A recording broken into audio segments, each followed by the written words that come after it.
This is Rainy Night Horrors. Outside, the storm brews, and with it comes something darker. Every drop masks a sound, every shadow holds a shape. You're not imagining it. You're hearing the truth. Listen closely. It's already here.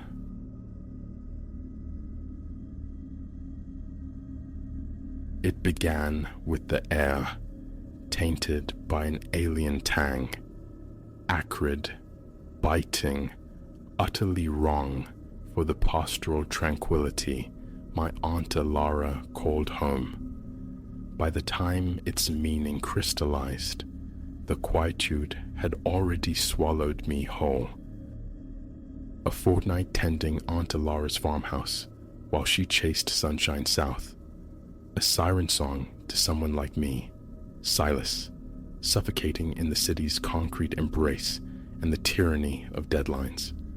I dreamt of porch swings, swaying to the rhythm of cicadas, hands buried in cool earth. A blessed stillness. Reality offered a different spectacle, a descent into shadow.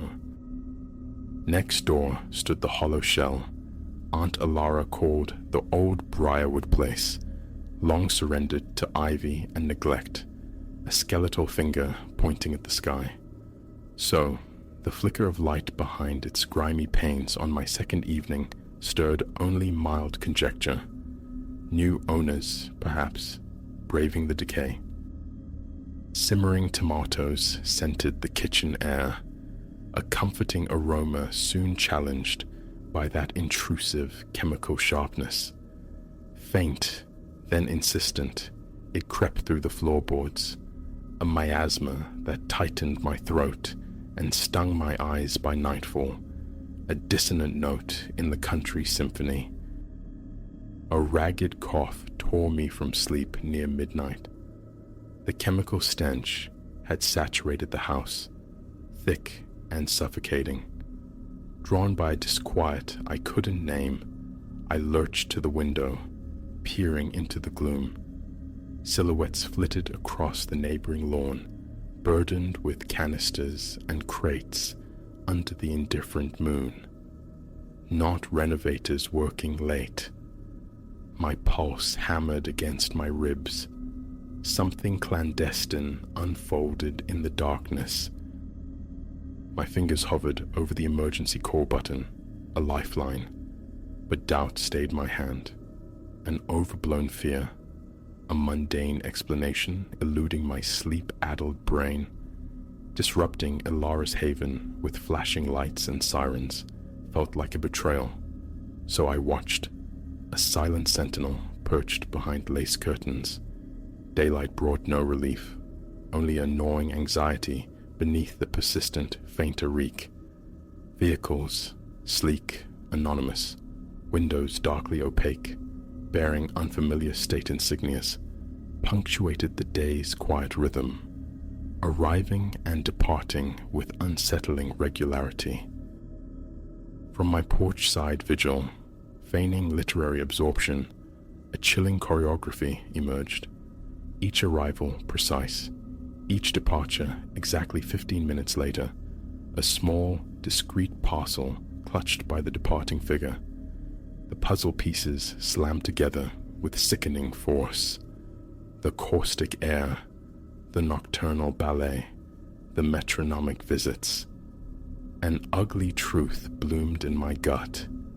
A poison was being brewed next door, right beside Alara's rose bushes.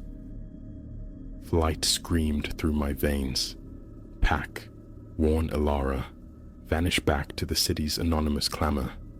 Yet, a stubborn countercurrent held me fast. Was it the violation of this gentle place, a nascent protectiveness for my absent aunt, or perhaps the dark, undeniable allure of the forbidden?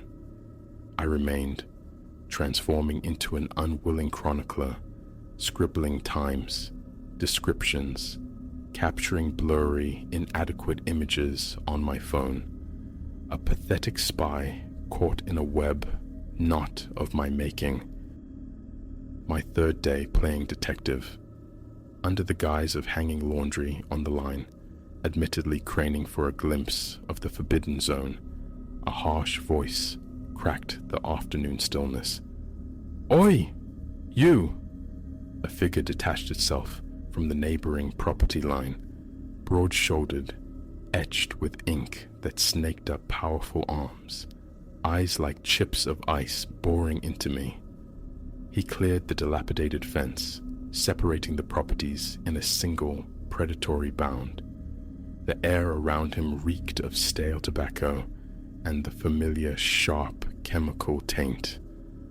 "Been watching," he stated, no query in his tone, just cold accusation. My denial lodged in my throat, transparently false. "Just looking after my aunt's place." A humorless twist of his lips. "Right. And you always stare holes into empty houses?" He advanced. I instinctively retreated, the damp laundry suddenly heavy in my hands. "Listen." His voice dropped, intimate and cold, raising the hairs on my neck. "What you think you saw didn't happen. We ain't here. Got it?" A silent, terrified nod was my only possible answer. "Good." His gaze lingered, sharp and assessing. "'Cause if word gets out, anyone..." The unspoken consequence vibrated between us, thick and dangerous.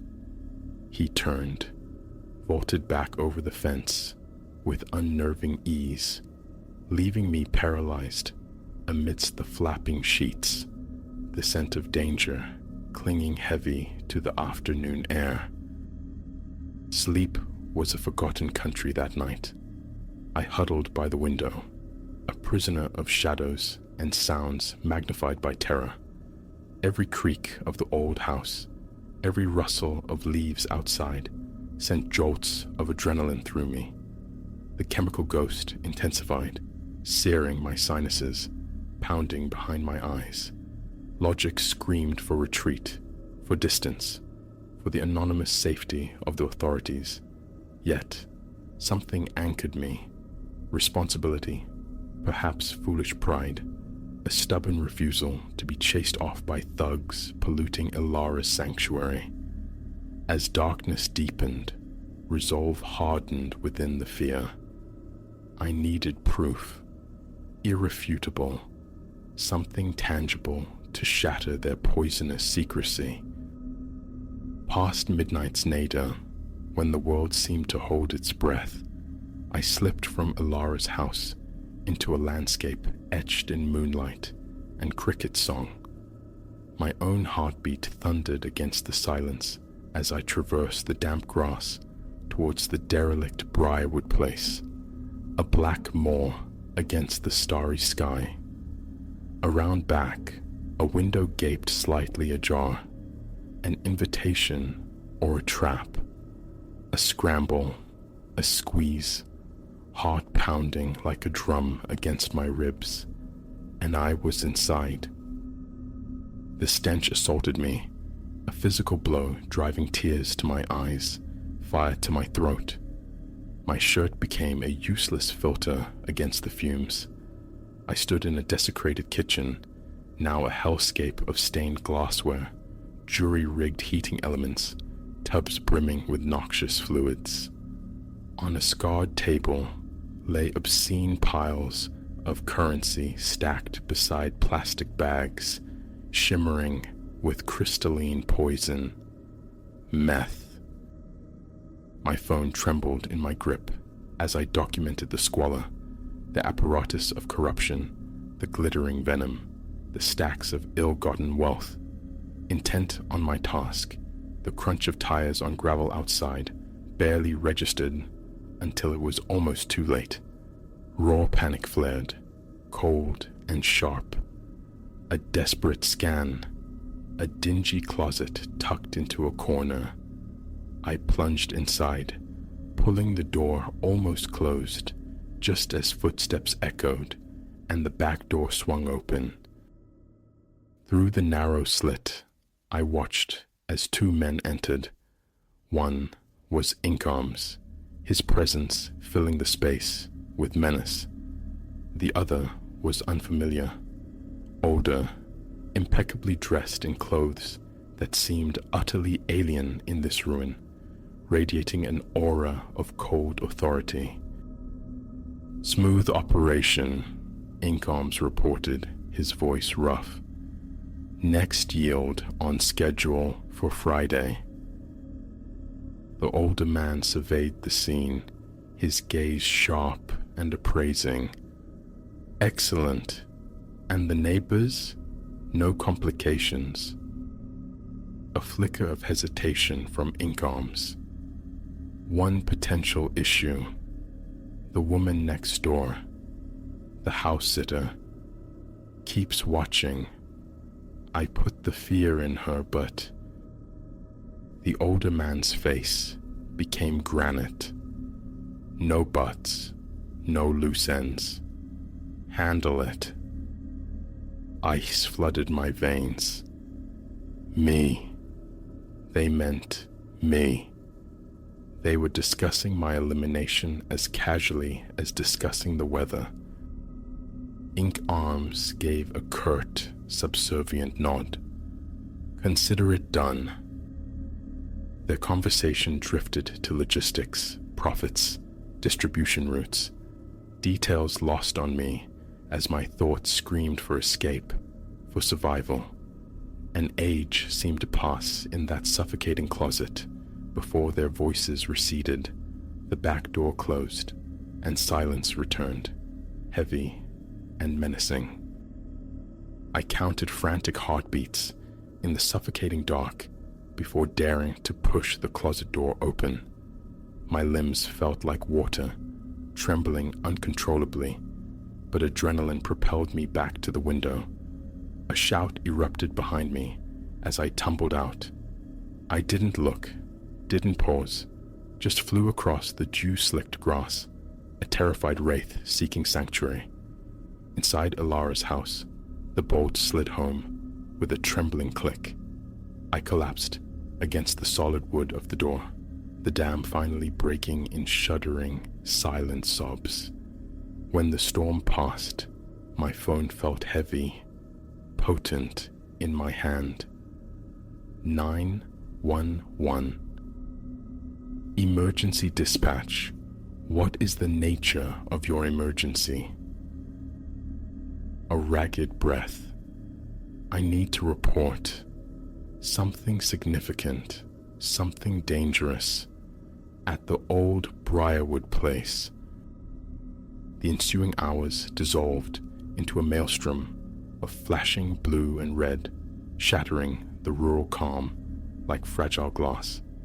Questions blurred, voices overlapping as I watched from the relative safety of Ilara's living room window, a spectator at the demolition of the night's poisonous peace. Tactical teams breached the Briarwood place, swallowing the darkness within. Near dawn, a weary officer, etched with the night's fatigue, but his eyes alight with success, approached me. "You did well, Silas," he said, the words grounding. "This outfit, we've been circling them for months. Your intel, those pictures, they cracked it wide open." He spoke of formal statements, of procedures needing to be followed. "And," he added gently, his gaze serious, "it would be wise to find another place to stay for a bit, for safety's sake." He was right, of course. I was the frayed thread in the unraveled tapestry, easily snipped. Packing my bags felt surreal, the mundane action jarring against the night's terror. A hollow laugh escaped me. I'd sought sanctuary from urban frenzy and stumbled headlong into a crucible. This gentle farmhouse, Ilara's haven, now bore an invisible scar in my memory, the phantom chemical tang, a persistent memorial to innocence lost. Driving away from the cordon of official vehicles, the flashing lights receding in my rearview mirror, a strange clarity settled over me. Life rarely adheres to blueprints. Sometimes it pitches you headfirst into the storm without warning, and in the thrashing water, you discover reserves you never knew existed, the capacity to navigate the treacherous currents when sinking is not an option. I hadn't found the tranquility I craved, but I had unearthed a hidden resilience, affirmed the simple gravity of choosing action over apathy, even when terrified. Before me, the asphalt ribboned into the unknown dawn, full of unwritten possibilities, and for the first time since that first alien scent tainted the air, I drew a full, clean breath.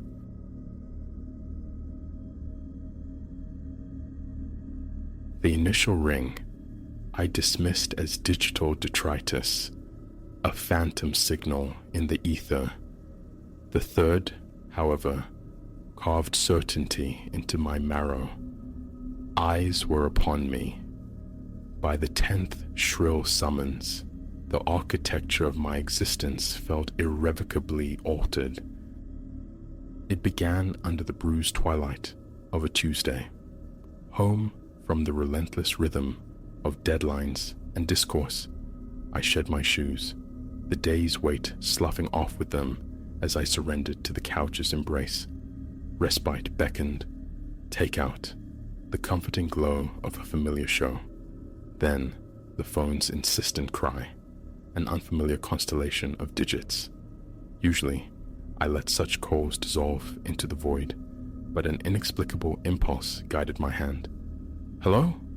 My voice, tentative, braced for the drone of a solicitor or the apology of a misdial. Silence answered, thick and expectant.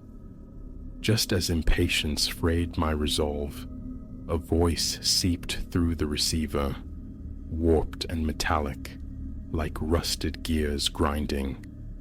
"Hello, Ilara," it rasped. "Crimson becomes you today."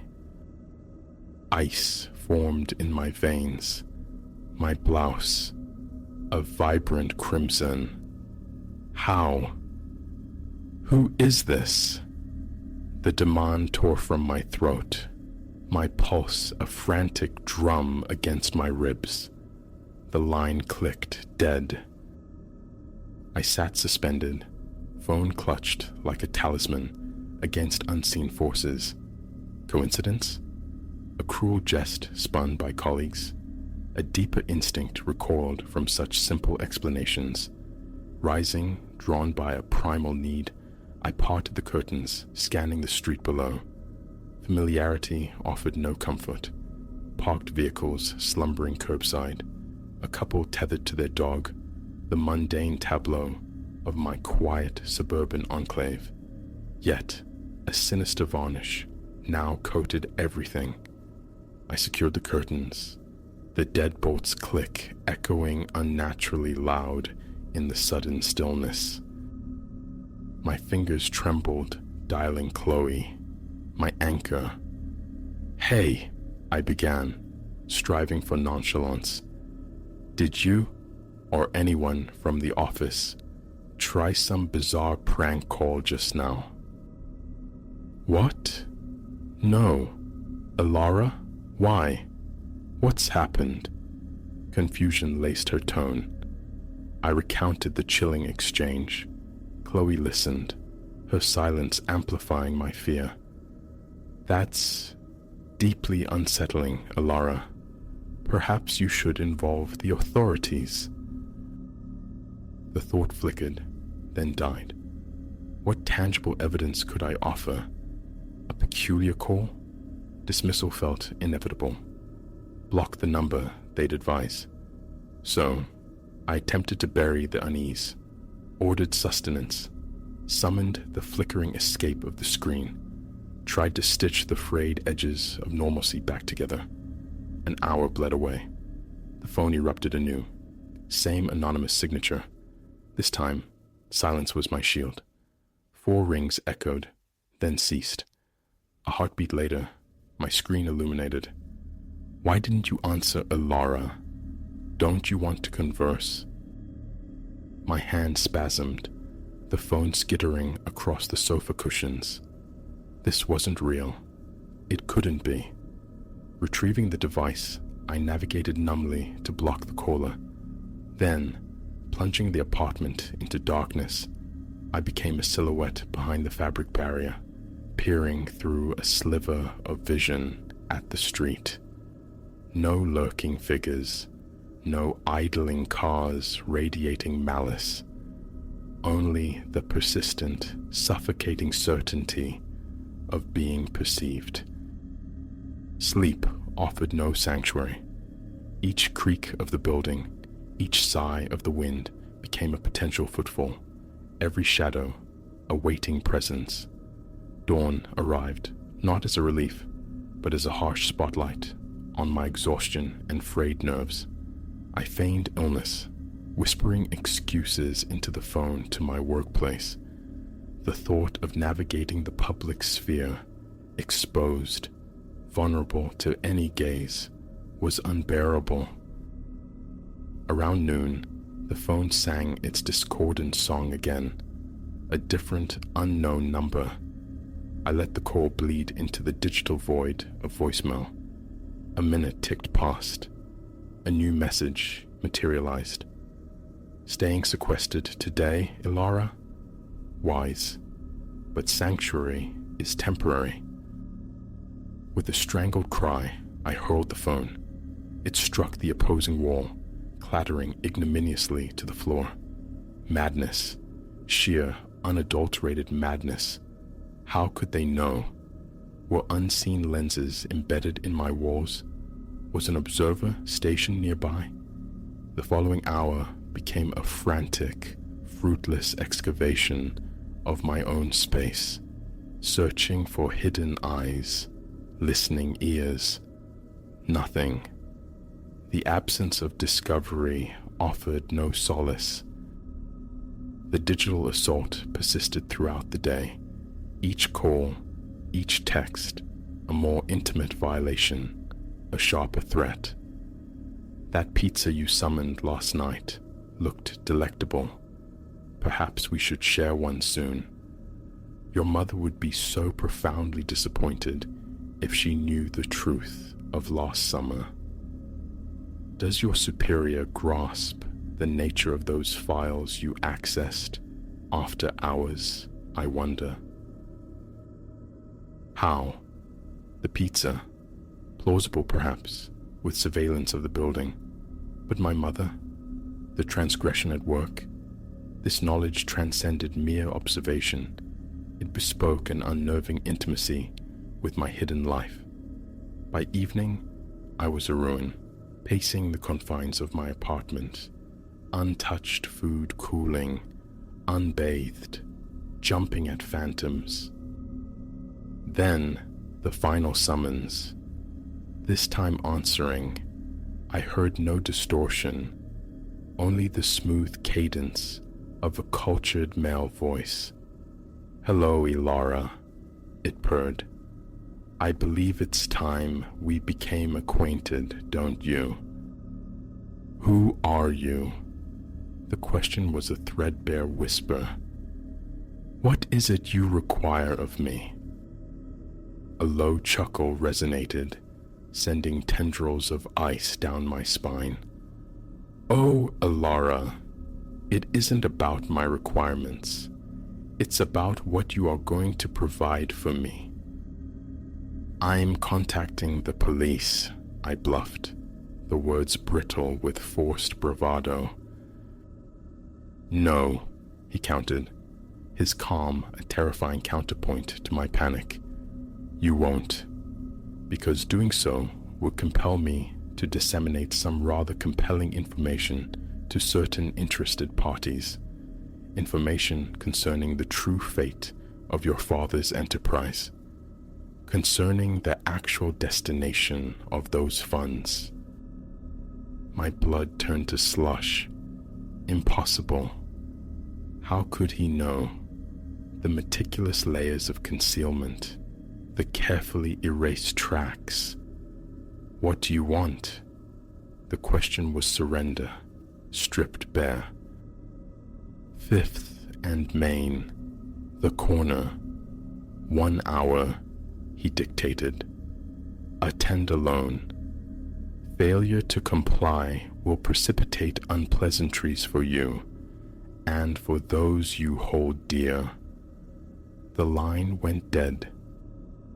I stood frozen, thoughts colliding like frantic atoms. Flight? Where could I possibly flee from someone who seemingly knew the contours of my soul? The police? His threat hung heavy, a poisoned promise. In the end, only one path seemed navigable. I scribbled a desperate account of everything, sealing it in an envelope bearing Chloe's name, leaving it starkly visible on my kitchen table. Keys in hand, I stepped out into the night.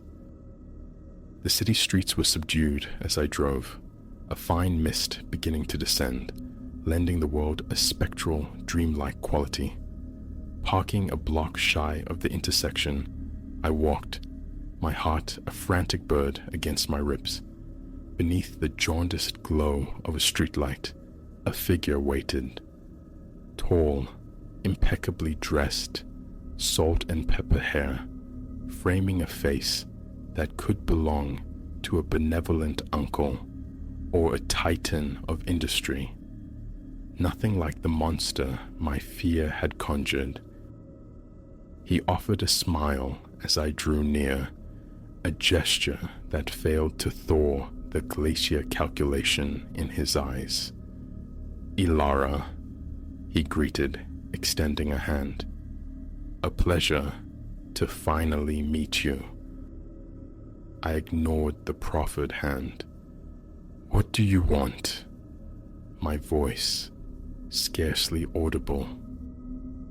That chilling chuckle returned. "Direct.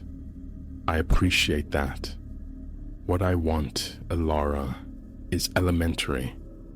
I require your unique talents for a small undertaking." "What kind of undertaking?" He produced a sleek USB drive, holding it aloft like a dark sacrament. Contained herein, names, account numbers. I need you to perform your specialty. Obscure the origins, cleanse the flow, as you did for your father. Nausea surged. He wanted me to launder money, to employ the very skills that had woven this suffocating net around me. "And if I decline?" I asked, the answer already echoing in the hollows of my chest. His smile sharpened, becoming predatory. Then the calls commence.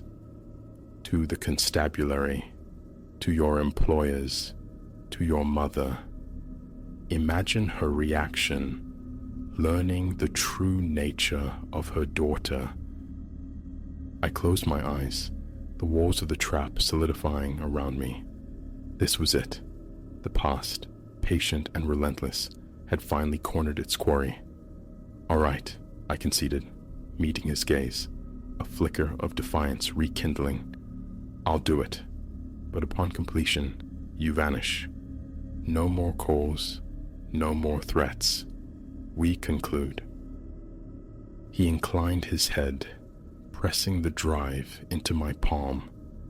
"Naturally, execute this task proficiently, and I become a mere phantom."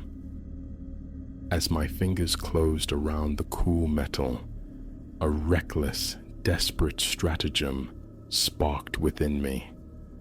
How can I be certain you won't simply continue this coercion?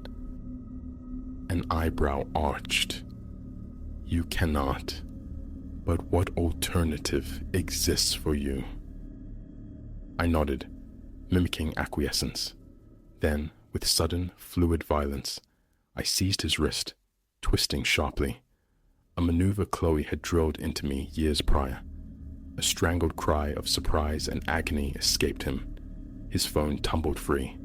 Snatching it, I fled. Behind me, his enraged shouts pursued me, his heavy footfalls slapping against the slick pavement. I ran with a ferocity I hadn't known I possessed, lungs searing, legs screaming protest. 3 blocks dissolved in a blur of adrenaline and desperation until the stoic facade of the police station loomed. Gasping, I burst through the doors, stumbling towards the duty sergeant. "I need to report a crime," I choked out, laying both USB drives, his and mine, upon the worn counter. "And I need to confess to one." The sergeant regarded me, then the drives, his expression a mixture of bafflement and professional concern.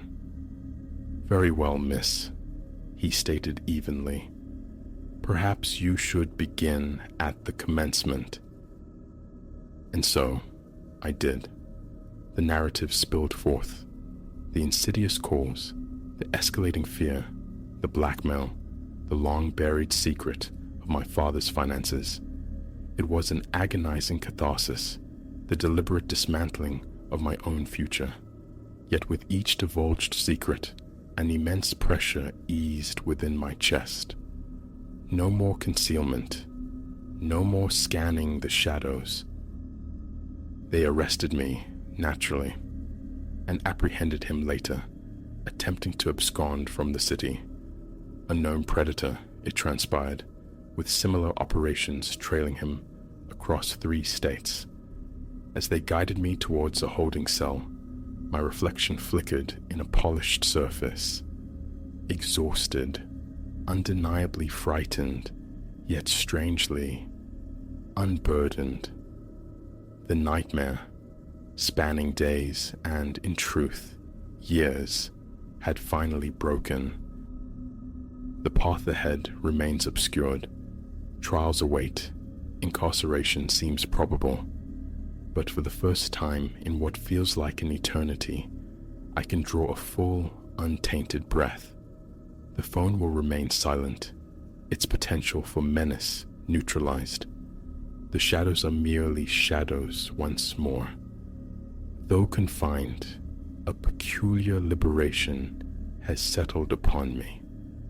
The only voice demanding an answer now is my own.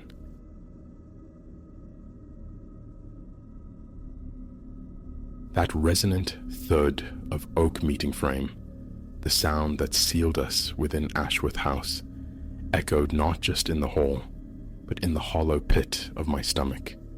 Instant regret, a fool's dare, hatched in youthful bravado, had delivered us, trembling, onto the doorstep of a legend, the kind whispered about in hushed tones, a place that swallowed visitors whole. The warnings had been there, spectral murmurs on the edge of hearing, ignored. Elias, they call me. I once wore bravery like a cheap coat, easily shed in the face of true cold. That night, inside Ashworth House, it evaporated entirely. 5 souls adrift on a Halloween escapade. Myself, Clara, whose hand felt suddenly fragile in mine, our steadfast companions, Finn and Maya, and Finn's younger sibling, Leo, still navigating the shoals of high school while the rest of us pretended at worldly college wisdom. Invincible? We were brittle glass, poised to shatter. Ashworth House squatted before us, a skeletal Victorian silhouette against the bruised twilight sky, seeming to drink the thin moonlight rather than cast it back. Its skin of paint blistered and curled. Vacant eyes stared from boarded-up windows. Each footfall on the porch provoked a groan from the decaying timbers. Anyone feeling repentant? Finn offered, his laugh a brittle thing. We arranged our features into masks of courage, though the fear was a shared electric current between us. It pulsed in my own chest. We committed, I counted, the words tasting like bravado and dust. Let's honor the pact. I produced the archaic key, a relic obtained from Silas Croft, the house's reluctant guardian. It grated in the lock with a sound unnervingly like splintering bone before the heavy door yielded, sighing open onto a cavern of dust motes dancing in our flashlight beams. The air hung thick, cloying with the perfume of rot and an unidentifiable, unsettling sweetness. We crossed the threshold. Behind us, the door slammed with a resonant finality that jolted every nerve. Maya's attempt at reassurance, just the draft, surely, trembled, betraying her. An hour bled away as we navigated the ground floor, our flashlights carving hesitant paths through the gloom. We catalogued the groans and sighs of the ancient structure, assigning them mundane causes, settling timbers, the wind's complaint. Yet an undeniable wrongness permeated the space, a low hum beneath the threshold of hearing that tightened my nerves.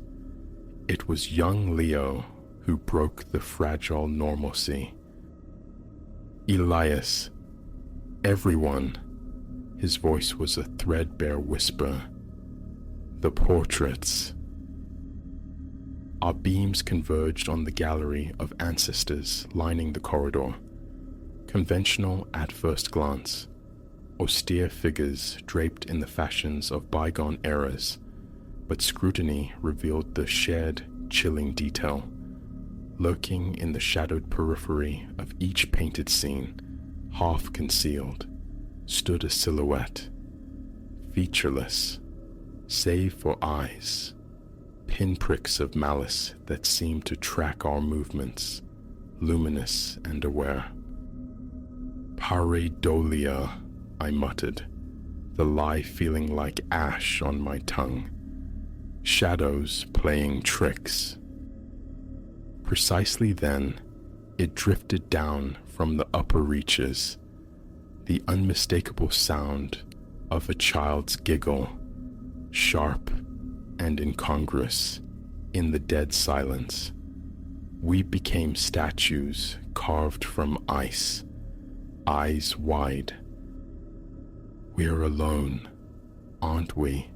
Clara breathed, her fingers crushing mine.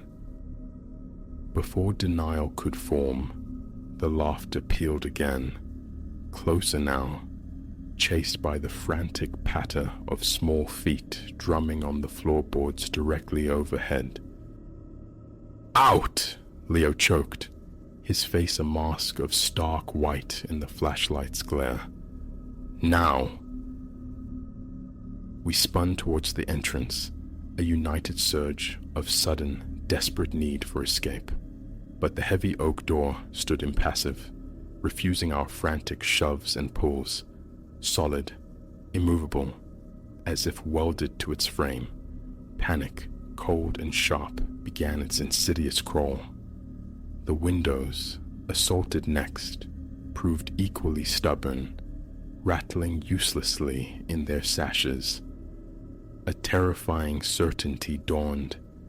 Ashworth House did not intend for us to leave. Right, composure, Finn managed, though a tremor roughened his voice. Another exit. Must be. Kitchen, cellar. We'll split. No! Maya cut him off, her voice sharp with conviction. Are you insane? Standard horror trope, number 1.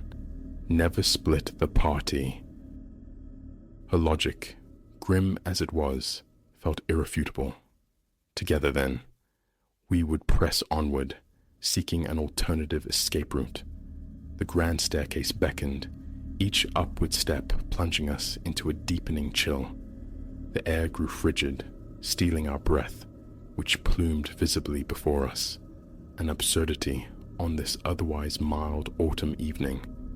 The second-floor landing presented a corridor of closed doors, a silent gauntlet. As we crept past, phantom sounds seemed to bleed from beneath them, fragments of hushed argument, choked weeping, and once, chillingly distinct, a shriek of pure agony that sent us stumbling back against each other.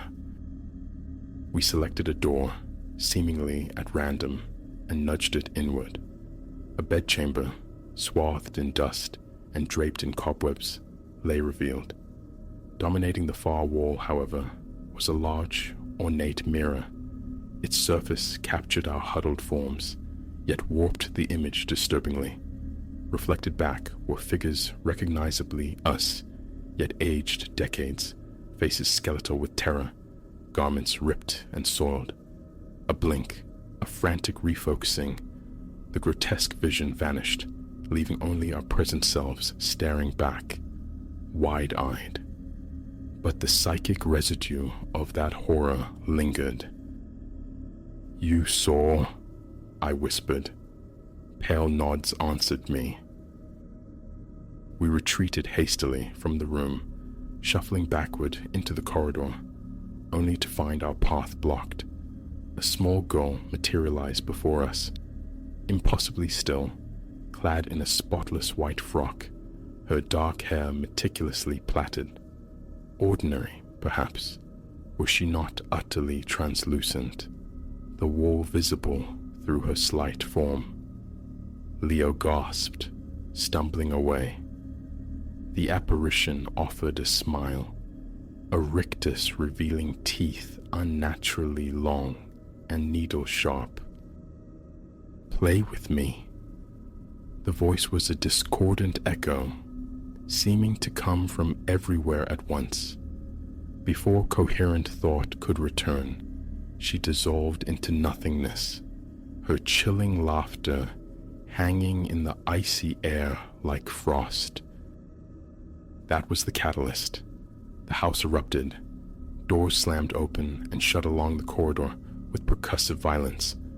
Unseen forces hurled trinkets and debris across rooms, objects whistling past our ears. The temperature plunged further still, our exhalations now thick, frozen vapor. Survival instinct took over. Exit forgotten, we simply fled the escalating pandemonium, scrambling upward, ever upward, finally spilling into the relative quiet of the attic. Below, the cacophony raged on. We huddled together amidst the rafters and forgotten relics. "Elias, what now?" Clara wept, her grip on my arm bruising. I held no answers. The leader, the brave one, stripped bare. I was merely another terrified soul lost in the storm. My flashlight beam, trembling, caught intricate carvings etched into the attic floorboards. They formed a precise circle, encompassing our huddled group, emitting a faint, ethereal luminescence. "Look," I managed, my voice raspy. "These markings, a circle, protection." Confirmation arrived immediately. A concentration of shadow, darker than the ambient gloom, hurled itself towards us, only to recoil violently as if striking an unseen wall. A shriek of pure, thwarted malice tore through the attic, a sound that resonated deep within my bones. And so began the siege. For untold hours, trapped within that glowing boundary, we bore witness. Shapes coalesced and dissolved in the oppressive darkness just beyond our reach, some disturbingly anthropomorphic, others nightmarish geometries defying description. Their constant, palpable hunger, their ceaseless attempts to breach our fragile sanctuary, became the rhythm of our terror. With the first hint of dawn painting the sky beyond the grimy attic window, the assault intensified into a final desperate frenzy. The entire structure shuddered around us. Dust and debris rained from the rafters. The chorus of howls and screams escalated to an unbearable crescendo. Then, silence. Abrupt, absolute, and profound. Pale fingers of sunlight pierced the gloom, and miraculously, the suffocating weight that had crushed us all night began to dissipate. Hesitantly, stiffly, we descended the stairs. Below, bathed in the gentle glow of early morning, the massive front door stood ajar, spilling golden light into the foyer. We needed no urging. We bolted, bursting out onto the dew-kissed, overgrown lawn, gasping the clean, sweet air like drowning swimmers reaching the surface. Silas Croft stood sentinel near the gate, his weathered face impassive, unsurprised by our ragged emergence. "You're out, then," he observed, his voice raspy like dry leaves. "More than most can claim." A barrage of frantic questions tumbled from our lips. Explanations, reasons, the nature of the house's malignancy.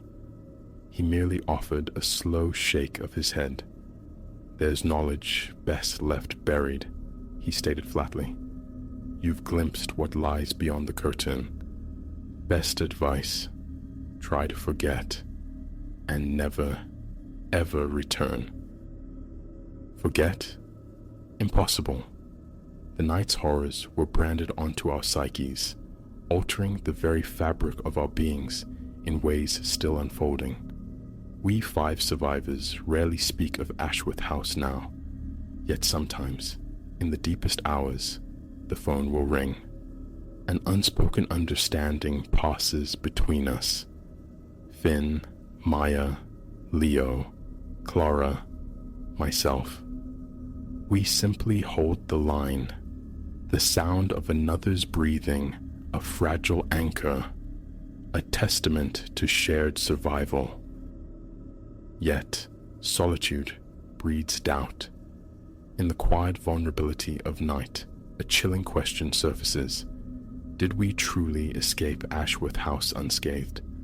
Or did some fragment of its darkness latch onto us, a silent passenger biding its moment to drag us back into that abyss? I resist the thought, push it down, but every year, as October deepens and the air grows thin, that sense of being watched returns. I find myself glancing back, half anticipating the translucent figure of the girl, her sharp-toothed smile, her echoing invitation to play. A cold dread grips me then, the fear that perhaps, one day, worn down by the memory, some broken part of me might just acquiesce. For the veil, once lifted, can never be truly lowered again. And sometimes, drifting on the edge of sleep, I am certain I hear it. A child's laughter, faint and distant, echoing from the shadows of my own mind.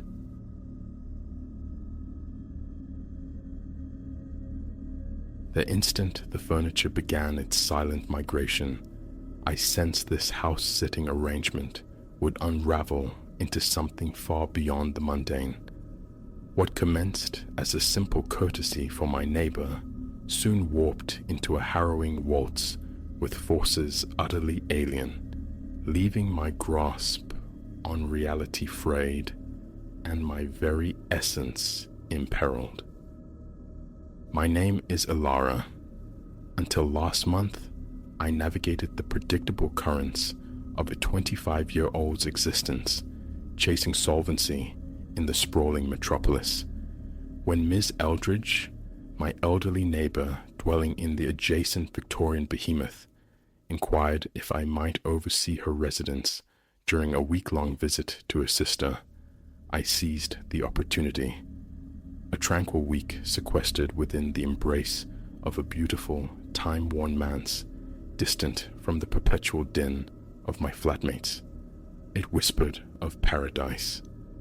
Had I possessed an inkling of the sentience breathing behind those ornate walls, I would have fled. The initial day drifted by uneventfully. I wandered the labyrinthine corridors, lost in admiration of the antique contours of the furniture, the intricate filigree of the woodwork. Ms. Eldridge had provided meticulous directives concerning her verdant charges and the feeding schedule of her aloof feline companion, Jasper. Everything appeared deceptively straightforward. It was the second night when the fabric of normalcy began to fray. As I surrendered to the threshold of sleep, a distinct thump resonated from the floor below. Assuming Jasper had instigated some nocturnal mischief, I descended to investigate. Upon entering the drawing room, however, inertia seized me. The ponderous oak coffee table, previously anchored in the room's heart, now stood flush against the far wall, not merely nudged, but transposed entirely across the expanse. What conceivable? The words died on my lips as my gaze swept the room, seeking explanation. Nothing. No marring scratches upon the polished floorboards, no trace of Jasper's passage. A desperate attempt at rationalization surfaced. Perhaps fatigue clouded my perception, blurring the memory of the table's placement. With considerable effort, I wrestled it back to its presumed original station and retreated upstairs, a cold knot of unease tightening in my stomach. The following morning, I endeavored to dismiss the incident as a figment of an overtired mind. Yet, descending the staircase towards breakfast, a fresh discordance assaulted my senses. The portraits lining the hallway hung askew, tilted at capricious angles, as though a mischievous hand had deliberately disrupted their alignment. My pulse quickened. I knew, with unshakable certainty, they had hung perfectly straight the previous day. I'd even remarked to Miss Eldridge on the immaculate order of her home. As my trembling hands rectified the crooked frames, another anomaly snagged my attention. In one corner of the drawing room, previously occupied by naught but bare patterned wallpaper, now stood a door. Diminutive, almost child-sized, its surface was a tapestry of elaborate, unsettling carvings. I approached with hesitant steps, fascination wrestling with a suffocating dread. Extending a hand towards the tarnished knob, I could have sworn whispers coiled from beyond the wood, faint, yet undeniably present. My hand recoiled, as if scorched. Impossible. Doors do not simply materialize from vacant walls. Shutting my eyes, I inhaled deeply, counting slowly to 10. When I opened them, the door had vanished. The remainder of the day unfolded under a pall of nervous tension, each creak and groan of the old house amplifying my anxiety. I sought refuge in cleaning, yet an inescapable sensation of being observed dogged my every move.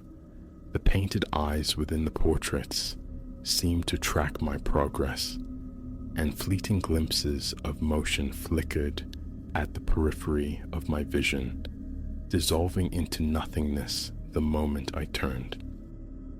Sleep offered no sanctuary that night. Each time consciousness threatened to ebb, a jolt would seize me, phantom footsteps echoing in the corridor, the spectral brush of unseen fingers against my skin. By dawn, I was afraid nerve-ending. I resolved to call Miss Eldridge to recount the unsettling phenomena and withdraw from the arrangement. Yet, as I described the migrating furniture, the ephemeral door, she merely emitted a soft chuckle. "Oh, that's merely the house settling, my dear," she purred through the line. "It possesses its little quirks, nothing whatsoever to fret about." But an undercurrent laced her tone, a subtle inflection of amusement. It sowed a seed of doubt, a suspicion she harbored knowledge she chose not to divulge. As the days bled one into the next, the strangeness intensified, escalating from unsettling to overtly hostile. Books launched themselves from shelves as I passed. Pockets of unnatural cold materialized abruptly in certain rooms, my breath misting in the frigid air. And the whispers, they became a constant susurrus, an indistinct murmuring, perpetually teasing the edge of comprehension. Symbols began to bloom upon the surfaces around me, arcane, sigil-like markings that seemed to writhe and shift when observed indirectly. They infested the patterns of the wallpaper, were etched like scars into the floorboards, shimmered fleetingly in the depths of mirrors. One night, sleep proving utterly elusive, I turned to research. Hunched over my laptop, I delved into the history of the imposing structure. The information unearthed sent a glacier chill down my spine. The house was erected in the late 19th century by one Mordecai Thorne, Miss Eldridge's great-grandfather. Local lore whispered of his immersion in occult rituals, of clandestine midnight assemblies where dissonant chants spilled into the surrounding neighborhood. Legend claimed Mordecai had forged a pact with an unnamed entity, bartering promises of power and longevity for a continuous tribute of sacrifices. The accounts were fragmented, yet over decades, scores of individuals had vanished without trace in the vicinity of the Thorne estate. As I absorbed these chilling narratives, the whispers encircling me swelled, growing louder, more insistent. I slammed the laptop shut, my heart hammering against my ribs. This was madness, an elaborate, cruel hoax, perhaps, or the onset of a psychological collapse. Yet, a deeper certainty resonated within me. The events unfolding within this house were terrifyingly real, possessed of a malevolence exceeding my darkest imaginings. The following day, the small door reappeared. This time, it manifested in my bedroom, and this time, it stood ajar. Through the opening, I beheld not wood or plaster, but a swirling vortex of profound darkness, intermittently illuminated by flashes of spectral, unearthly light. The whispers emanating from its depths were clearer now, seductive promises of power, enlightenment, the fulfillment of unspoken desires. If only I would step across the threshold. I stood mesmerized, an almost irresistible magnetism drawing me towards the aperture. Surrender seemed intoxicatingly simple, an effortless slide into the waiting void. Then a soft meow broke the spell. Jasper sat at my feet, his large amber eyes fixed upon me with startling intensity. In that instant, the enchantment shattered. Scooping the cat into my arms, I ran, propelled by raw terror, not pausing until I burst from the house and found myself breathless, halfway down the street. The final days of the week blurred past in the sterile anonymity of a motel room, my only returns to the house, brief, necessary excursions to replenish Jasper's food and water.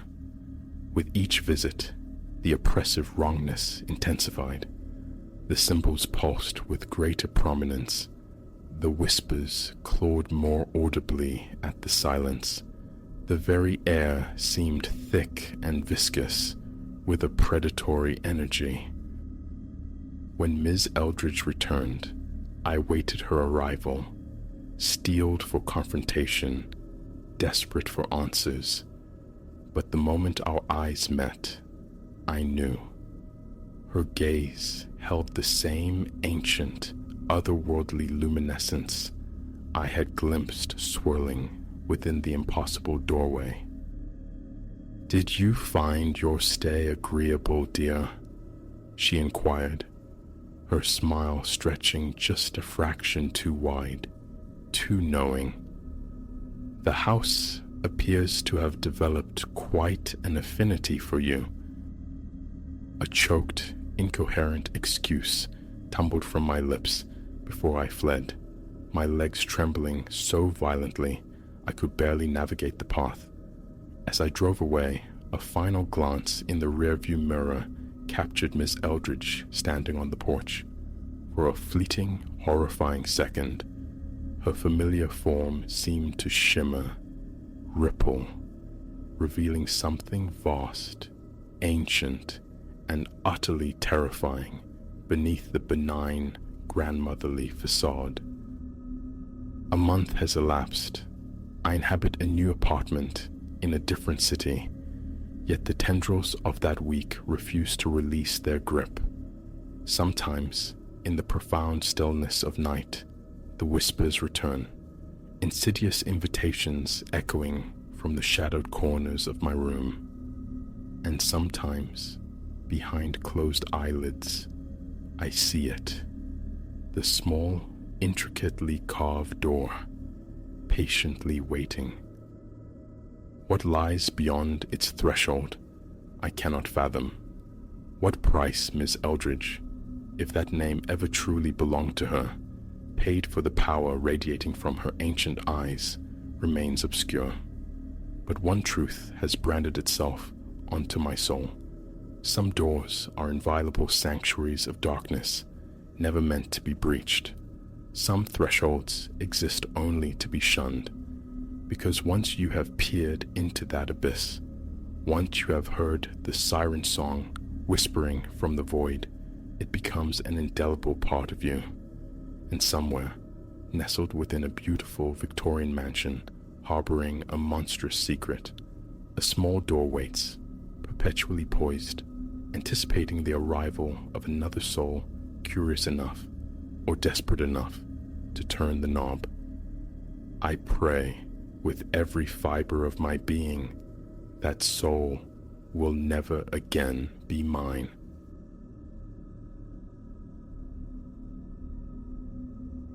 Deep within the municipal archives, down where the air hung thick and motionless as trapped time, I labored late one Tuesday.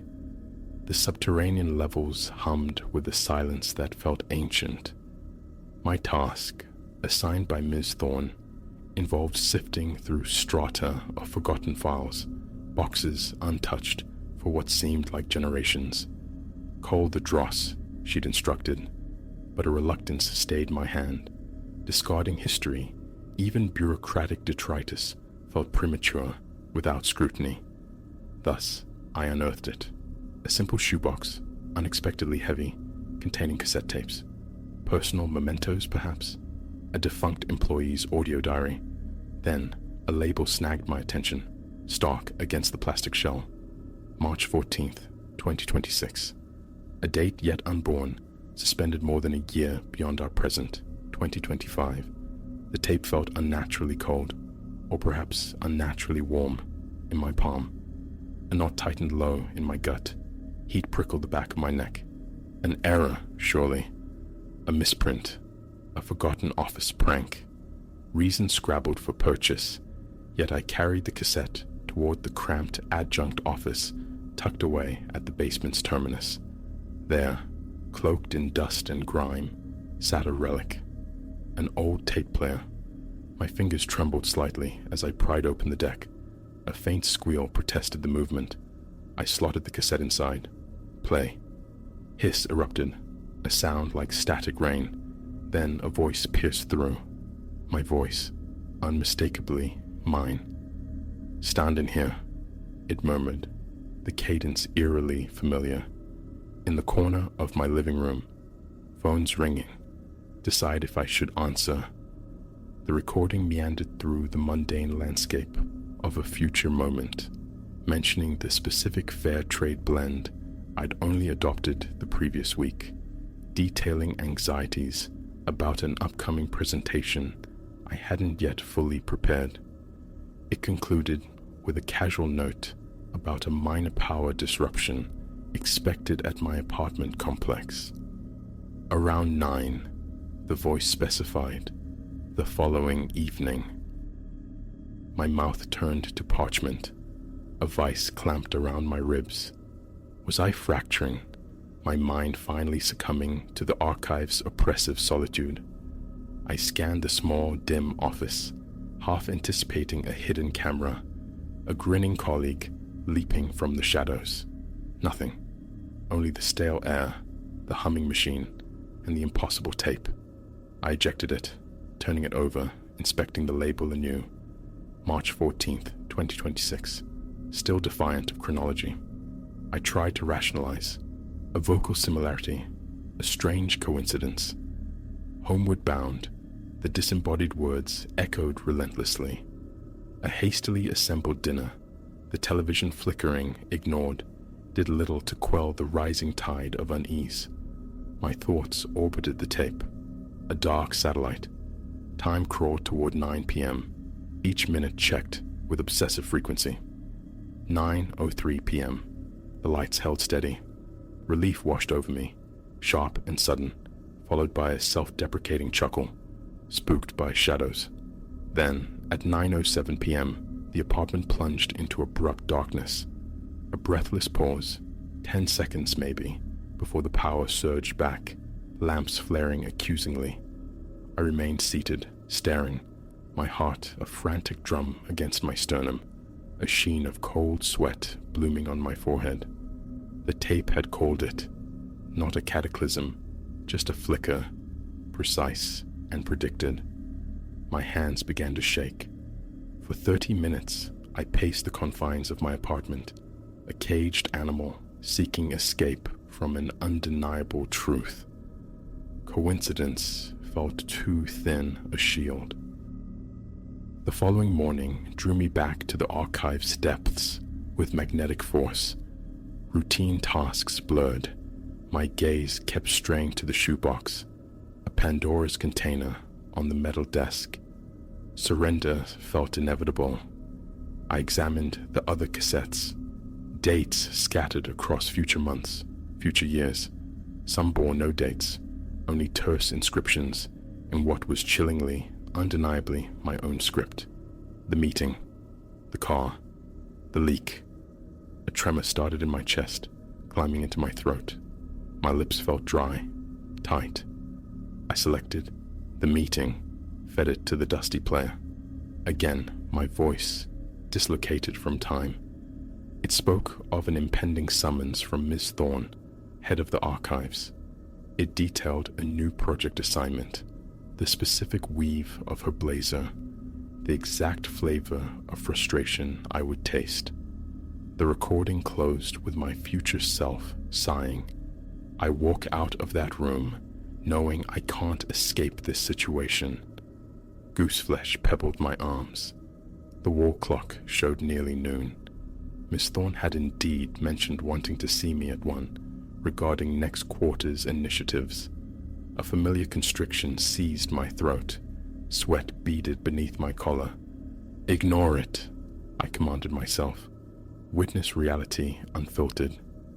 At 10 minutes to 1, I ascended the stairs, chest hollow, ears ringing faintly. The meeting commenced precisely on the hour. Ms. Thorne wore a charcoal grey blazer. She spoke of departmental restructuring, a more demanding role for me, using the exact phrase, "new project." My palms grew slick against the chair's worn arms. Every forecasted detail clicked into place. I walked out, just as the tape foretold, feeling cornered, drained, ensnared. Returning to the basement felt like descending into my own psyche. Corridor lights flickered erratically, amplifying a nascent paranoia. Was I observed? My back muscles clenched as I pushed open the heavy fire door. The shoebox waited. A desperate urge to incinerate the tapes warred with an equally potent need to understand. A cold knot formed in my stomach as I loaded another cassette. This one marked simply, "Work," in black ink. My voice spilled out again, narrating the coming days. A minor spat with Jenna over misfiled documents. A scalded hand from the break room coffee machine. And then, something truly unsettling.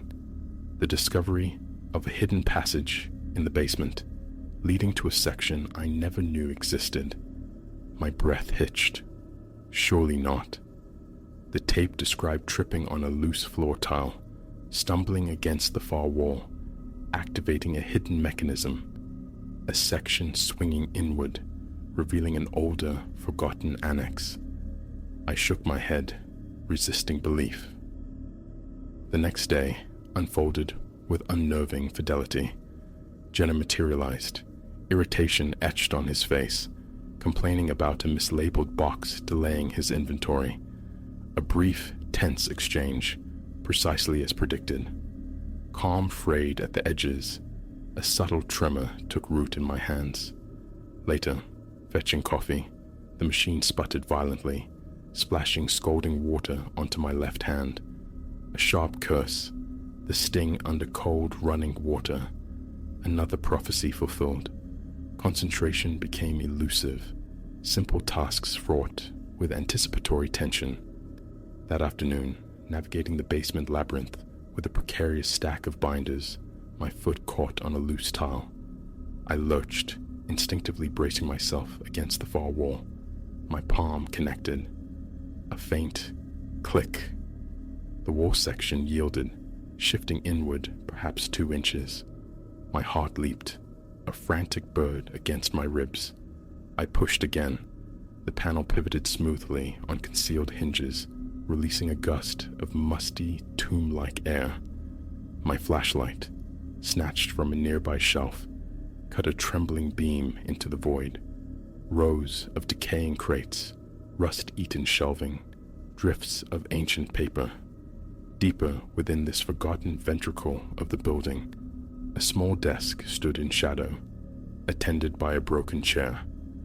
On the desk, another cassette player. Different model, equally shrouded in neglect. I nudged the chair aside. A tightness constricted my chest as I lifted the player. Its power cord frayed like an old nerve. Beside it lay a scattering of unlabeled tapes, identical in brand to those in the shoebox. Adrenaline surged, hot and metallic. My head felt light, my breathing shallow. What truths or horrors awaited deeper exploration? A profound weakness invaded my legs. I retreated, pulling the secret door closed, my trembling hands leaving faint prints on the cool, disguised surface. Back at my designated desk, I fought for composure. The tapes weren't suggestion, they were scripture. My voice, my future self, chronicled events with chilling accuracy. Denial was no longer viable. My heart hammered as I contemplated the implications. Rummaging through the shoebox, I counted them, 20 tapes in total. Dates spanning weeks, months, years ahead. Cryptic labels hinting at unknown trials. One cassette bore today's date. Today, my temples throbbed as I slid it into the player, bracing myself. My voice emerged from the static hiss. Basement, around 5 p.m., too scared to open the next door. A pause, filled with the sound of my recorded self breathing unevenly. Keep checking the corridor. Make sure I'm alone. Heart pounding. Listening to myself describe this exact moment. Realize I can't avoid the next step. I stabbed the pause button. The wall clock read 4:55 p.m. My chest vibrated with a low hum of dread. Play. Teeth clenched. No, I can't destroy these tapes, the voice continued, weary, resigned. Try to find out who made them, why they exist, afraid of what comes next. Silence. The tape ended. My mouth was desert dry, blood pounding a frantic rhythm against my skull. I wrapped the tapes and the player in discarded newsprint, stuffed them into my duffel bag. A final check of the empty corridor, then hurried steps up the stairs, out into the fading light. The drive home was a blur of tension, the bag on the passenger seat radiating a palpable weight. Shoulders rigid, jaw aching from unconscious clenching, I forced my eyes toward the road, but my mind replayed the eerie loop of my own prophetic voice. Inside my apartment, locks clicked, windows secured. The cassette player sat accusingly on the kitchen table. One part of me craved oblivion, a dumpster miles away. Another part, insidious and strong, demanded knowledge, demanded I listen. The future, already scripted, lay coiled on those magnetic ribbons. Shaking, sweat trickling down my temples, I reached for a tape labeled "Next Week," slid it in, crackle. My voice detailed an encounter at the supermarket, bumping into a college acquaintance, discussing of all things, foundational issues in the archive building. It mentioned a specific crack near my basement desk I hadn't noticed. The recording ended. Realize these tapes are controlling me, but I can't stop listening. I slammed the stop button, breathing raggedly. The compulsion to hear more, to know the path laid out, was a powerful undertow. Days bled into confirmation. The grocery store rendezvous occurred, precise down to the small talk about structural integrity, while standing in the cereal aisle, my heart hammering, hands clammy on the cart. Each tape validated itself. Sleep offered no refuge, fractured by phantom echoes of my own voice in the darkness. Work became a minefield of nervous jumps and furtive glances. Sharing this burden felt impossible. Who would believe? The tapes accumulated in my apartment, a growing testament to my diminishing free will. I played them in secret, absorbing previews of conversations, city vignettes, nascent habits I'd inevitably adopt. Here I sit now, chronicling this descent. Tapes promising insights months, even years, from now lie dormant. The one labeled 1 year from now exerts a terrifying gravity. My legs tremble beneath the table. My hands are cold. Play it. Destroy it. Does it matter? Part of me yearns for an explanation. The origin. The mechanism. Another part fears that listening further only tightens the chains. My heart refuses to settle, a frantic captive in my chest as I stare at the pile of cassettes. Tomorrow, the secret room beckons. A clue, perhaps? A name? A photograph? Anything to unravel this temporal knot. Nausea churns at the prospect of returning to that dusty chamber, yet avoidance feels futile. The tapes dictate the future. My future, flawlessly. That first recording replays endlessly. The impossible foreknowledge, the swift, mundane confirmation. Every attempt to dismiss it, to reclaim agency, is countered by another perfect prediction. This isn't delusion. It's my voice, my life, pre-recorded, trapped. My heart pounds as these words find the page. The player to my right, the tapes to my left. Forehead damp, windows checked again, locked. The next cassette is labeled Tomorrow Night.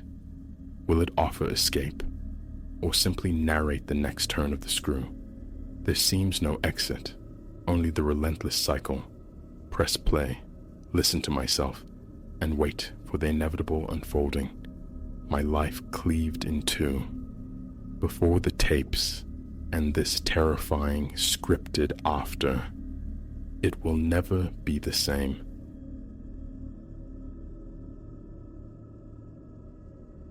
Curiosity, a knot tightening low in my belly, drew me onto the forsaken acreage.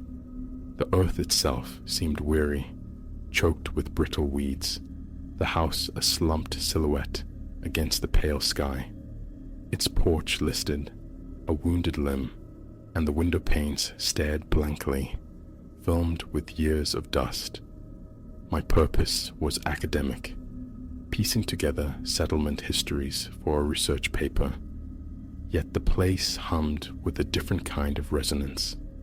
Stepping from my pickup, the silence was absolute, broken only by the wind's dry whisper through skeletal grass. An unnerving stillness clung to the air, as though time itself had snagged here decades ago. The barn beckoned first, its timber siding weathered to a splintered gray shroud. Inside, shadows clung thick and heavy. Broken implements lay discarded in corners like forgotten bones, the atmosphere dense with the scent of decay, mold, aged hay, something else indefinably old. Gossamer webs draped every surface, intricate traps shimmering faintly in the gloom. My stay was brief. The structure yielded nothing but a profound sense of abandonment, a hollow echo of lives long vanished. My notebook and camera felt inadequate tools against such palpable emptiness. The real investigation, I sensed, lay elsewhere. I turned towards the house, but my gaze snagged on something else. Tucked behind the dwelling, near a brooding cluster of skeletal trees, lay a circular anomaly, half obscured by a collapsed lattice of rotten timber. The planks were warped, stained dark with moisture and time. Even yards away, a damp, earthy odor drifted towards me. Closer inspection revealed a well, its collar fashioned from stones stacked with ancient precision, now dark with age and mottled with viridian moss. The boards lay across its mouth haphazardly, a crude deterrent against falling debris or unwary creatures. A strange magnetism emanated from it, pulling me closer. Leaning in, I squinted through the gaps, but the interior was an impenetrable void. The smell intensified, not mere dampness, but a cold subterranean breath exhaling from the depths. Compelled, I decided to clear the opening. My crowbar found purchase under one plank. With a sharp crack, the rotted wood yielded. I tossed it aside. One by one, I wrestled the remaining boards free, exposing the well's dark maw. I'd anticipated the glint of water far below. Instead, there was only blackness, profound and seemingly infinite. Impulsively, I scooped a loose stone from the earth and dropped it into the void. I listened, waiting for the distant splash. What returned was not sound, but the ghost of one, a sibilance that slithered up from the depths. At first, I dismissed it as the clatter of the stone against the unseen walls, yet the quality was wrong. It possessed a peculiar cadence, less echo than utterance, impossibly distant. Confused, I stood frozen for a beat. A nervous cough escaped me. Seconds later, its echo returned, but warped twisted, as if the darkness itself were trying to shape the sound into syllables. Goose flesh prickled along my arms. I leaned over the stone rim again, peering uselessly into the tenebrous depths. I needed another test. I tapped the crowbar sharply against the well's lip. A pause, then the echo returned, but altered, mimicking the rhythm with a low guttural resonance. Not a simple reflection of sound, but an attempt at response, at speech. My mouth turned to dust. Acoustic anomaly, I told myself. Some trick of the shaft's structure, yet the explanation felt thin, inadequate against the visceral wrongness of it. I tossed another stone. This time, a soft murmur drifted up, almost coalescing into meaning before dissolving back into silence. Enough. The house awaited, and daylight was burning. Within the house, stale air pressed close. The main room held furniture draped in white sheets, spectral forms in the dim light.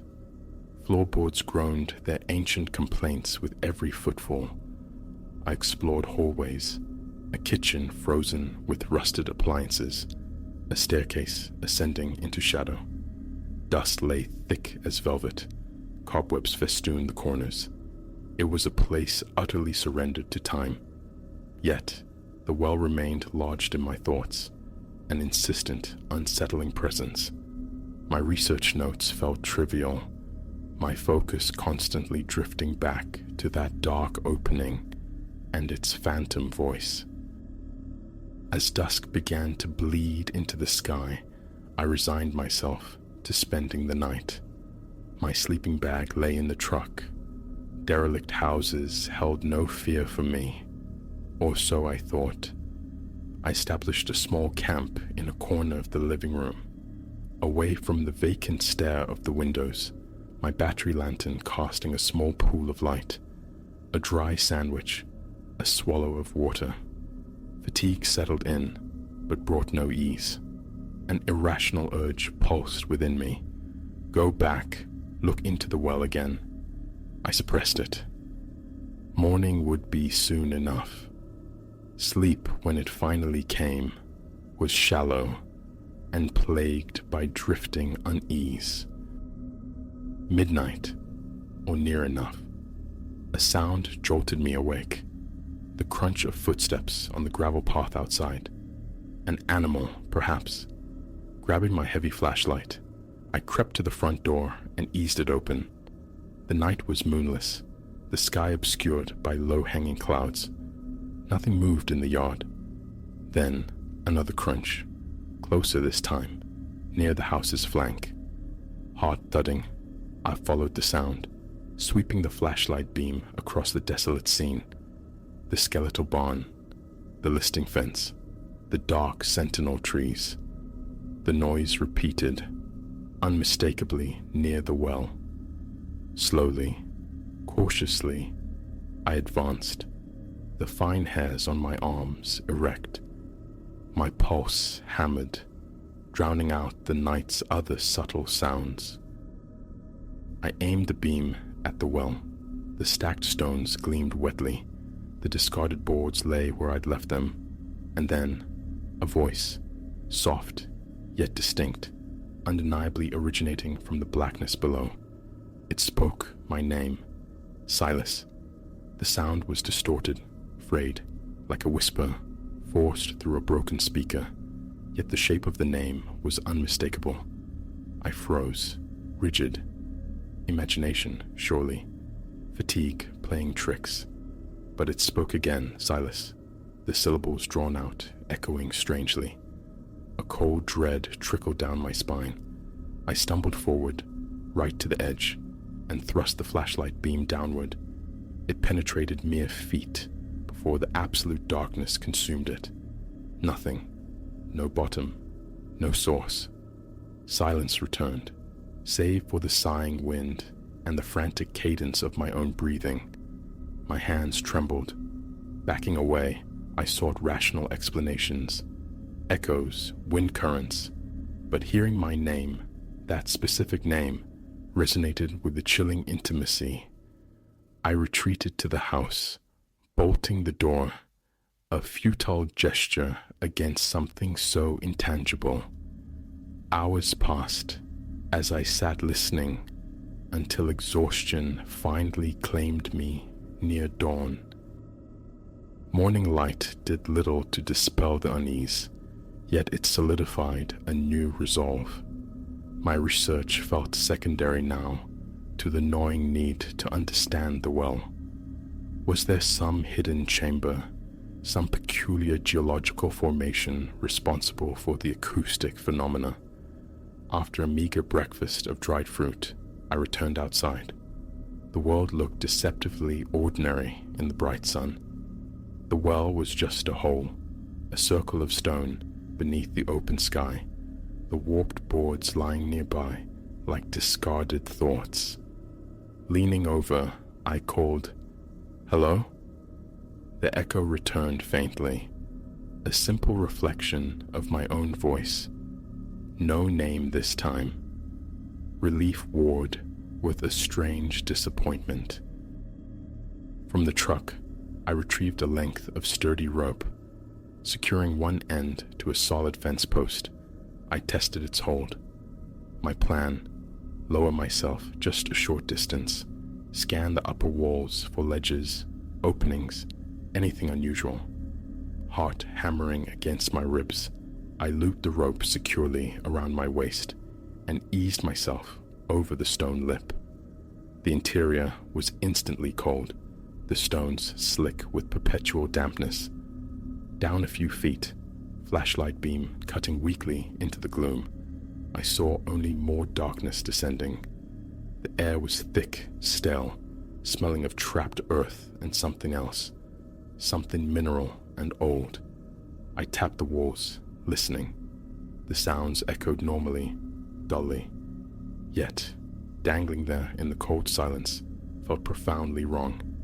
A visceral urge to ascend overwhelmed me. Scrabbling back up, arms trembling with tension, I collapsed onto the grass beside the well, breathing hard. The memory of my name, whispered from the depths, felt undeniable now, inexplicable. Tiredness? Wind? No. I knew what I had heard. The remainder of the day was spent in a futile search for answers within the property's decaying structures.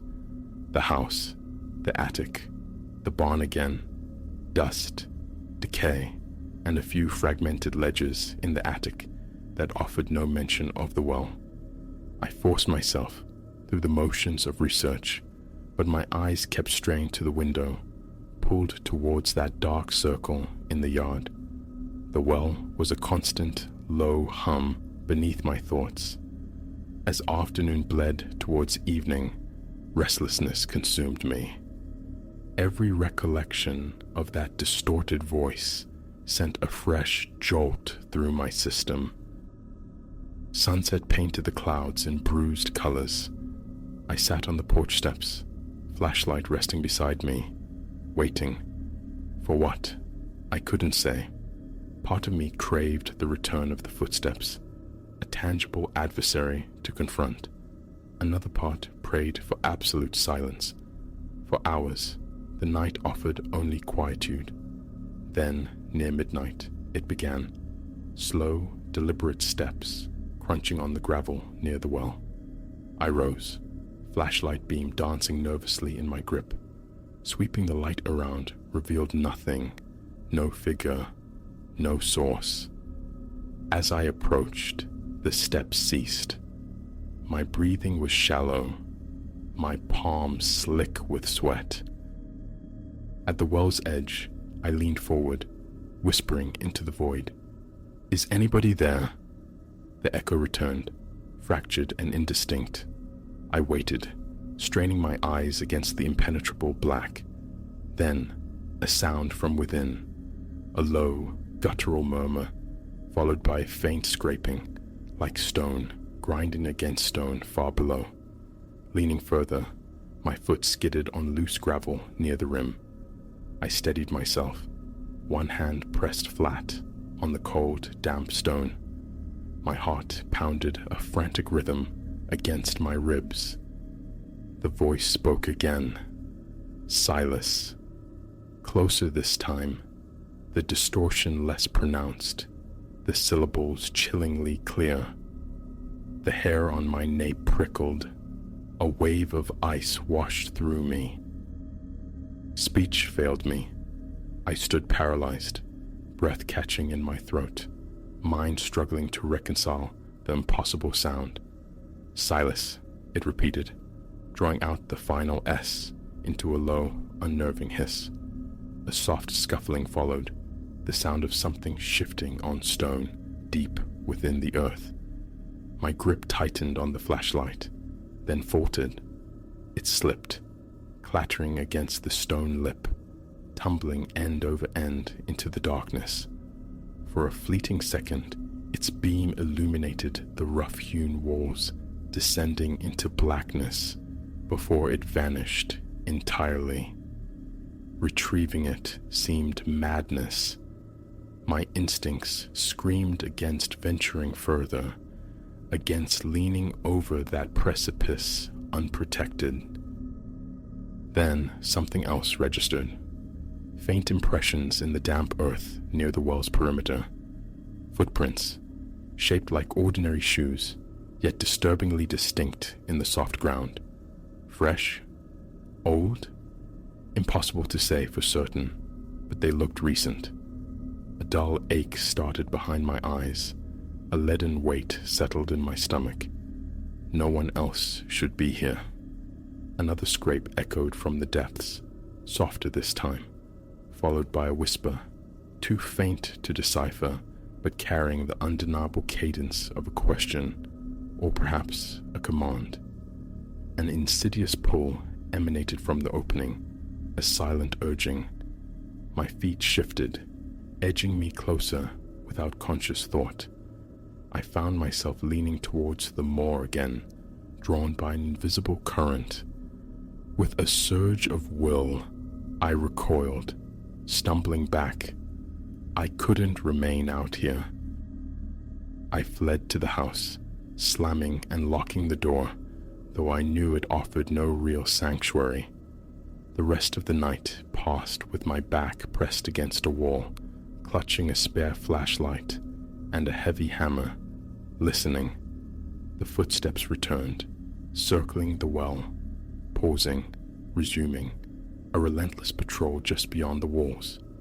Once, a low, resonant hum vibrated up from the well itself, a sound that felt ancient and deeply wrong. Through the grimy window pane, I saw nothing but darkness. Sleep was impossible. Dawn arrived gray and tentative, shrouded in a low mist that clung to the ground. I emerged onto the porch, into the cool, damp air. Fresh footprints clearly circled the well. My stomach clenched. Departure was the only sane option, yet a stubborn fragment of my researcher's mind, or perhaps something darker, urged me to stay, to seek some final piece of understanding. To simply leave felt like conceding defeat to the inexplicable. Through the long day, I revisited the well periodically. I spoke into its depths, tapped its stones, dropped pebbles.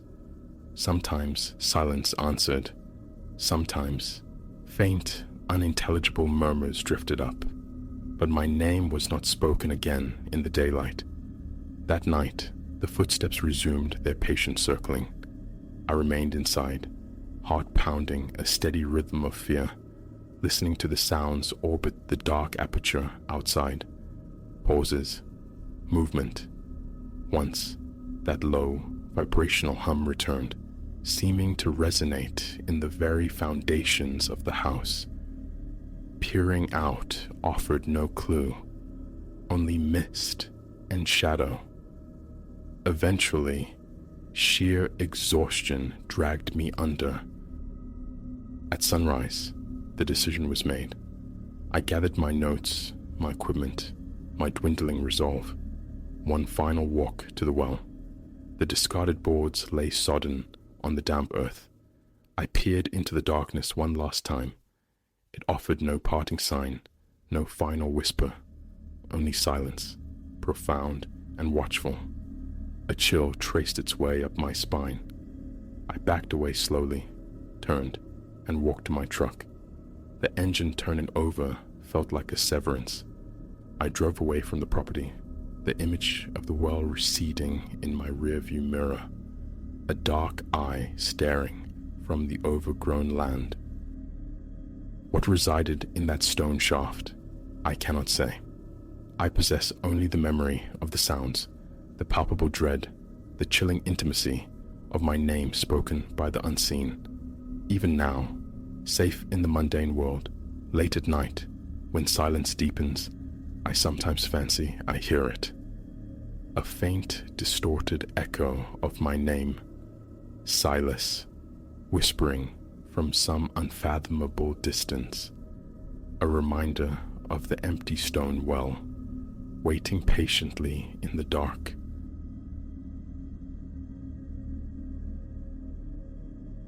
The engine coughed its last metallic breath, a shudder rippling through the chassis before silence descended, absolute and profound. I drifted onto the gravel verge, the dust swirling like phantom limbs around an inert sculpture of failure. Stranded.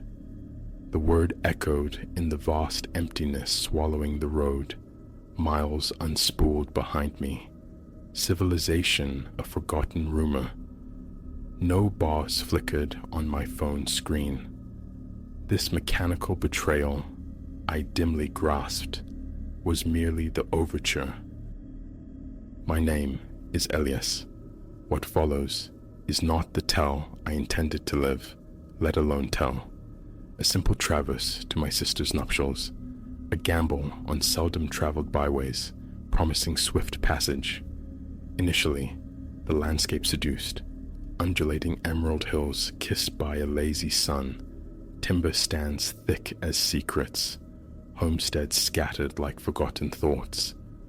But twilight bled across the asphalt, stretching shadows into grasping fingers, and the pastoral charm curdled into something watchful, unnervingly still. Hours bled away. Then, the dashboard flared, a single, malevolent eye. The car bucked, a sickening lurch, then a stuttering decline. I wrestled it to the shoulder, scanned moments before the final surrender.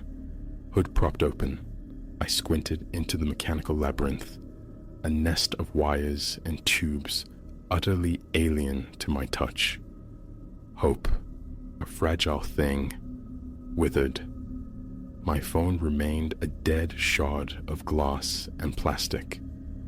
Help would require legwork, the old currency of desperation. A glimmer, faint as a dying ember, pierced the deepening gloom. A dwelling, perhaps half a mile distant. Not choice, but necessity. I began the trek, the crunch of my boots on the loose stone, the only percussion in a world stripped bare of nocturnal chorus. No cicadas thrummed, no owls called, just my own ragged breath and the gravel's complaint.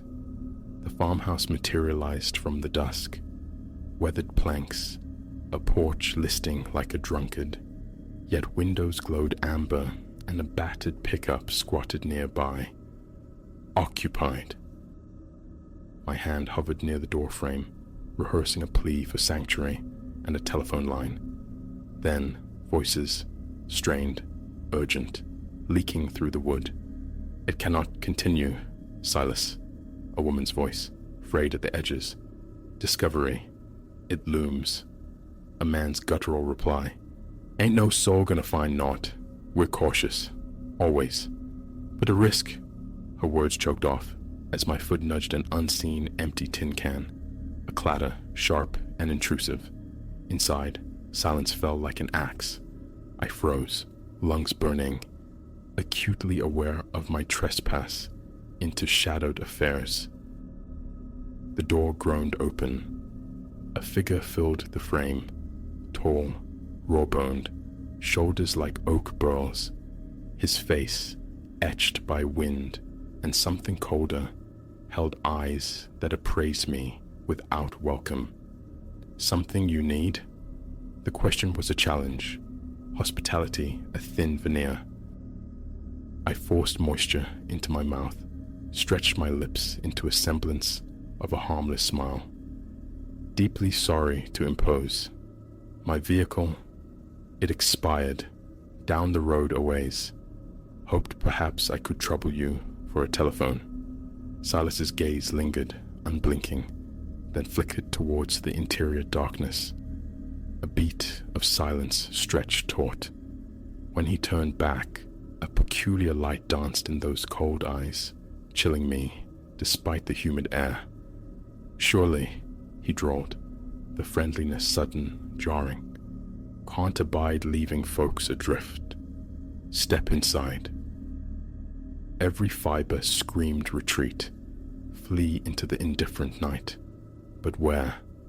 Need warred with instinct, and need won the desperate battle. I crossed the threshold. Floorboards protested my weight with ancient groans. The air hung thick, stagnant, scented with a cloying sweetness underpinned by something rank, the perfume of decay. Dim light revealed a space choked with clutter. From a kitchen doorway, a woman watched, wiping her hands endlessly on a faded